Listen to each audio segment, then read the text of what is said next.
កម្ពុជាពីបាក់តាក់ទងអ្នកវិនិយោគល្អៗពីក្រៅប្រទេសបើទោះបីលោកហ៊ុនម៉ាណែតអួតអាងពីសក្តានុពលក្នុងស្រុកលោកអ្នកនាងជាទីមេត្រីអ្នកខ្លំមើលថាកម្ពុជាពិបាកតាក់ទងអ្នកវិនិយោគល្អៗពីក្រៅប្រទេសបើទោះបីជាលោកនាយករដ្ឋមន្ត្រីហ៊ុនម៉ាណែតជាយាមលើកឡើងពីសក្តានុពលនៅក្នុងស្រុកនិងបង្ហាញពីសមិទ្ធផលនានានៃកំណើនសេដ្ឋកិច្ចប្រាប់ដល់អ្នកធុរកិច្ចបរទេសក្តីការលើកឡើងនេះក្រោយពីលោកហ៊ុនម៉ាណែតបានថ្លែងសារនៅក្នុងកិច្ចប្រជុំកំពូលធុរកិច្ចអាស៊ានឆ្នាំ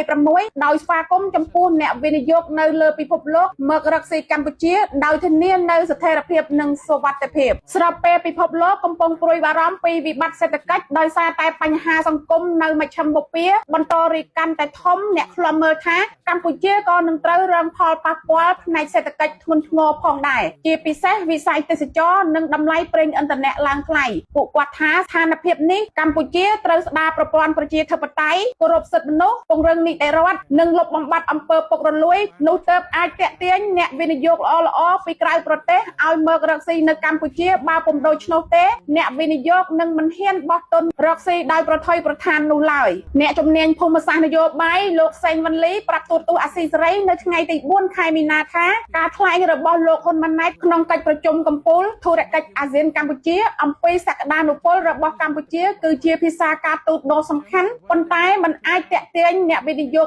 ល្អៗពីប្រចាំប្រទេសបាននោះទេដរាបណាកម្ពុជាមិនលុបបំបាត់អំពើពុករលួយនិងពង្រឹងនីតិរដ្ឋឲ្យបានត្រឹមត្រូវមានតម្លាភាពនិងអភិបាលកិច្ចល្អទេនោះលោកបន្តថាអ្នកវិនិយោគគេមិនជឿត្រឹមតែពាក្យសម្ដីប៉ុណ្ណោះនោះទេប៉ុន្តែគេនឹងតាមដានមើលពីទស្សនវិជ្ជាជាក់ស្ដែងលោកហ៊ុនម៉ាណែតថ្លែងទៅកាន់សមាជិកធុរកិច្ចអាស៊ានរាប់សិបនាក់នៅក្នុងកិច្ចប្រជុំកំពូលធុរកិច្ចឆ្នាំ2026នាថ្ងៃទី4ខែមីនាក្នុងទីក្រុងភ្នំពេញលោកហ៊ុនម៉ាណែតបានឈរអានសន្ទរកថាជាភាសាអង់គ្លេសរៀបរាប់អំពីក្តីបារម្ភចំពោះបញ្ហាបំរែបំរួលអាកាសធាតុនិងវិបត្តិសេដ្ឋកិច្ចព្រោះតែសង្គ្រាមនៅមជ្ឈមបូព៌ាលោកថាក្នុងសភាពការនេះការសហការគ្នារវាងអ្នកធុរកិច្ចអាស៊ាននិងបណ្ដាប្រទេសដទៃទៀតជារឿងដ៏សំខាន់ទន្ទឹមគ្នានោះលោកក៏លើកឡើងអំពីសមិទ្ធផលនិងកំណើនសេដ្ឋកិច្ចដែលបានកើនជាអវិជ្ជមានពីការវិនិយោគរបស់ក្រុមហ៊ុនបរទេសនៅកម្ពុជាបន្ថែមពីនោះលោកហ៊ុនម៉ាណែតក៏ហាក់មានជំនឿចិត្តសម្បើមណាស់ថាកម្ពុជានឹងលុបបំបាត់មជ្ឈមណ្ឌលឆបោកតាមអនឡាញទាំងស្រុងនៅត្រឹមខែមេសាឆ្នាំ2026លោកថាការបដិញ្ញាចិត្តនេះគឺជាការខិតខំប្រឹងប្រែងរបស់កម្ពុជាដើម្បីពង្រឹងវិធានការច្បាប់និងការការពារបន្ថែមទៀតនៅសុចរិតភាពក្នុងការវិនិយោគជាមួយគ្នានេះកាលពីខែកុម្ភៈកន្លងទៅលោកក៏បានប្រាប់សារព័ត៌មានបារាំង AFP